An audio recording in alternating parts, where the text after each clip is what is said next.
আপনার কিডনি বা ফুসফুস সুস্থ আছে কিনা তা পরীক্ষা করুন চামচ দিয়ে।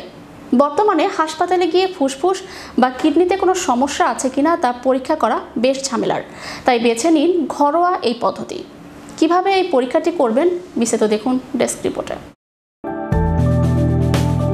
আপনার কিডনি বা ফুসফুস সুস্থ আছে কিনা তা পরীক্ষা করুন চামচ দিয়ে। এখন হাসপাতালে গিয়ে ফুসফুস বা কিডনিতে কোনো সমস্যা আছে কিনা তা পরীক্ষা করা বেশ ঝামেলার।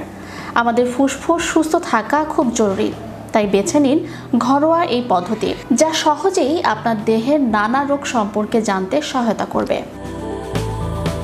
এই পরীক্ষার জন্য প্রয়োজন শুধু একটা চামচ আর একটা স্বচ্ছ প্লাস্টিকের প্যাকেট।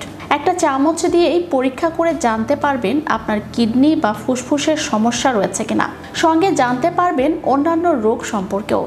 চলুন তবে জেনে নেওয়া যাক কিভাবে এই পরীক্ষাটি করবেন। একটি পরিষ্কার চামচ জিভের মধ্যে রেখে চেপে ধরুন, যাতে আপনার লালা চামচটিতে লাগে। এবারে ওই চামচ প্যাকেটে ভরুন। প্যাকেটটি টেবিল ল্যাম্পের আলোর নিচে বা সূর্যের আলোর নিচে 1 মিনিটের জন্য রেখে দিন। 1 মিনিট পরে যদি দেখেন চামচে কোনো দাগ বা গন্ধ নেই, তাহলে বুঝবেন আপনি ভেতর থেকে সুস্থ। যদি দুর্গন্ধ বের হয় তাহলে বুঝবেন লিভার বা ফুসফুসের সমস্যা আছে। মিষ্টি গন্ধ বের হলে বুঝবেন ডায়াবেটিস রয়েছে। আর ঝাঁঝালো গন্ধ বের হলে বুঝবেন কিডনির সমস্যা হয়েছে। চামচে হালকা হলুদ এবং সাদা রং দেখা গেলে ধরে নিতে হবে থাইরয়েডের সমস্যা হয়েছে। হালকা বেগুনি রঙের দাগ থাকলে বুঝবেন বুকে সর্দি বসেছে বা হাই কোলেস্টেরলের সমস্যা আছে। কমলা রং দেখা দিলে বোঝায় কিডনির সমস্যা। যদি চামচের পরীক্ষার মাধ্যমে কোনো অস্বাভাবিক গন্ধ বা রঙের পরিবর্তন লক্ষ্য করা যায়, তবে দ্রুত চিকিৎসকের পরামর্শ নেওয়া উচিত। তবে মনে রাখা দরকার, এটি শুধু একটি ঘরোয়া পদ্ধতি এবং নিশ্চিতভাবে রোগ নির্ণয়ের জন্য চিকিৎসকের পরামর্শ নেওয়াই উত্তম।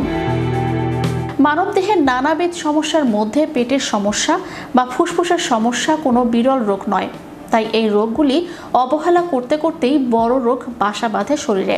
সময়ের অভাবে রোগ ক্লিনিকে গিয়েও পরীক্ষা করা হয়ে ওঠে না, কিন্তু ঘরোয়া পদ্ধতিতেই পরীক্ষা করতে পারেন যে আপনার পেট বা ফুসফুসে সমস্যা রয়েছে কিনা। Channel Europe news desk.